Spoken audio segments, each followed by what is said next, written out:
Tag-ulan na naman, karaniwan na ang mga pagbaha po sa iba't ibang lugar sa bansa. Kaya naman, iba't ibang programa po ang ginagawa ng gobyerno para matugunan ng matagal ng problemang ito ng ating bansa. At dahil dyan, napapanahon pag-usapan natin ngayon, Dayan, ngayong umaga, ang tungkol sa flood control program na ginagawa ng Cavite ng gobyernong katuwang ang JICA o Japan International Cooperation Agency. At kaugnay yan, makakasama po natin si Mr. Suji Kako, ang team leader ng CIA FRIMP o Cavite Industrial Area Flood Risk Management Project, at si Ms. Emelita Mimi Astaris, ang non-structural specialist ng CIA FRIMP. Good morning po, Kako-san. Ohayo gozaimasu. Mimi, good morning po. Magandang umaga. Good morning. Good morning. All right, let's start with Kako-san. So what is the government project that addresses the issue of flooding and ensures the safety of the residents living along the riverbanks in Cavite? Tell us about this project. Yes, basically, especially east north side near the Manila Bay. It's elevation around 2 meters below the sea level, above sea level. Okay. We call the lowland area. So this area is always suffer from the low pressure and habagat and the typhoon. It is always caused by the water overflow, flooding, and not insufficient drainage system, and also high tide. So this is very always a low flooding area. That's what we study and conducting implementing about structure and non-structure measure. All right, Kako-san, who will benefit from this project? Basically, the residents around that area, we are trying to covering the reduce human casualty and also business people now. So, Mr. Kako-san, what areas covered by this project and how will it affect or it will solve the problem in flooding, particularly in the rivers? Yes, sir. This is actually the second project we are not ongoing now. First project is in the Imus River and Baco River. We already constructed 2 returning basins. This returning basin first time constructed in Philippines. Now it's try to catch the water. It's very much functional, effective now. And then ongoing now, we are going to do another work in that.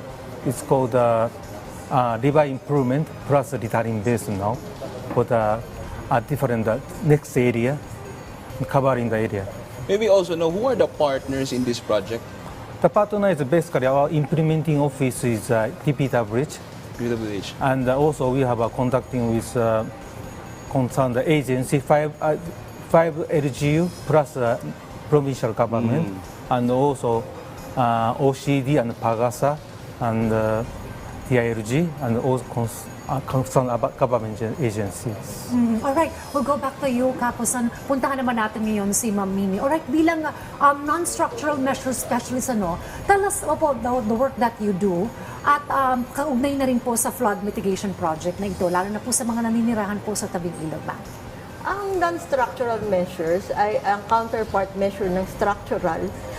Kung sila ay gumagawa ng mga struktura para mabawasan ng pagbaha, yung magnitude ng flood, ang non-structural measures ay binabawasan ang vulnerability ng mga komunidad, ng mga tao, laban sa risk na dulot ng iba-ibang hazard, particularly flood, typhoon, etc. So let's talk about yung Cavite area po, ma'am. Kamusta po ba yung kalagayan po at epekto po ng pagbaha po sa lugar na ito? Ito ay isang, over the years, magmula 2006, yung bagyong Milenyo, Ondoy, Habagat 2012, at Habagat 2013, at lately yung bagyong Paeng, sobrang pinsala ang nangyayari doon sa aming areas, Noveleta, Imus, Kawit, Bacoor, at General Trias, and also Rosario. So yung non-structural measures, kami talaga ay nakikipagtulungan at ang trabaho ay talaga sa community. Ini-involve yung community, yung mga tao, sa iba-ibang non-structural measures na dinidesign ng project. Katulad sa emergency management, nandyan yung pag-strengthen namin ng organization sa communities at sa LGUs. Sinisigurado namin na nandoon yung mga DRRMO, mga planning offices para maisagawa yung project. Kasi yung aming talagang pangunahing layunin sustainability at continuity na kahit matapos yung project, ay tuloy-tuloy na magagawa ng mga LGU. Meron technology transfer. Isa sa mga projects or programs na ginagawa naman ay ang IEC. Talagang pumupunta kami sa mga eskwela, katulong ang DOST Pag-asa, yung basic knowledge about hydromet hazards, flood, tropical cyclones, talagang itinuturo sa mga grade 5, grade 6. Tapos may bago rin programa para sa high school. Also, tumutulong kami sa flood mapping para ma-identify yung mga, hindi lang yung mga hazard areas kung saan huwag magtatayo ng mga struktura.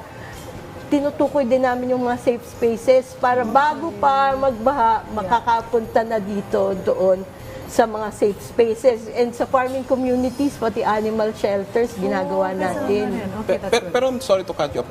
Kasi di ba may mga nagrereklamo ng mga lugar. Dati, sinasabi, hindi kami binabaha. Pero ngayon, binabaha na. For example, nung last time, yung Commonwealth Avenue, well, binaha siya eh. Pero ano ba yung bilang inyong expertise na rin? Ano yung nakikita niyong problema? Bakit biglang binabaha ngayon yung mga lugar dati na hindi naman binabaha? Okay. Marami kasing klase ng pagbaha. Andyan yung urban flooding na mention ni Mr. Kako kanina na yung drainage problems. Tapos meron urban development management na naging medyo out of control sa iba-ibang lugar. Mga natayuan yung mga branches ng rivers, baradong drainage, madaming basura, nagka-clog sa river. So lahat yan as a non-structural measures, pumipili lang kami ng focus. Katulad ng Cavite, for instance, meron siyang lowland. Hindi binabaha yan, ma. Oo, meron din siyang upland. Eh, upland, pag malakas yung ulan doon, kahit hindi pa bumabaha sa lowland, Correct. yung agos ng tubig, yung mga trosong napuputol, yung mga basura, kaya ngayon, tapos kumikipot pa yung mga rivers. Yeah. Tsaka yung sinasabi ko nga na natabunan yung mga branches ng river dahil sa development.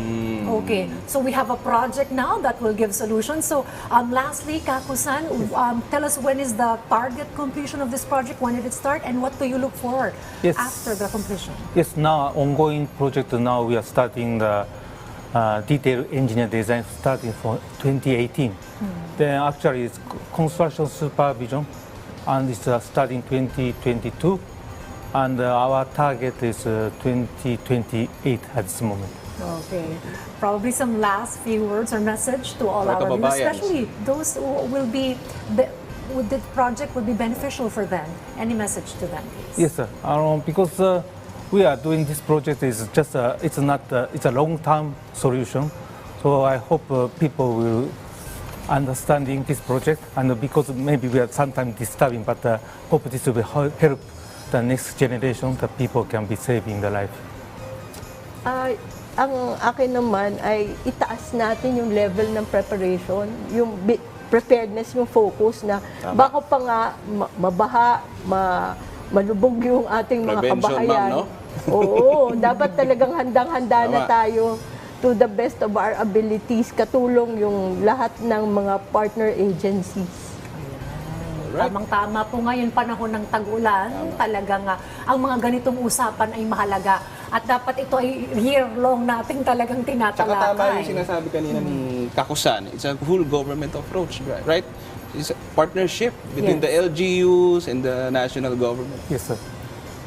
Well, thank you very much. Arigato you. gozaimasu. Thank you. At thank you po sa inyong panahon dito sa Rise and Shine Pilipinas. Muli nakasama po natin si Mr. Suji Kako at si Ms. Emelita Mimi Astares. Thank you very much. Thank Thank you. you.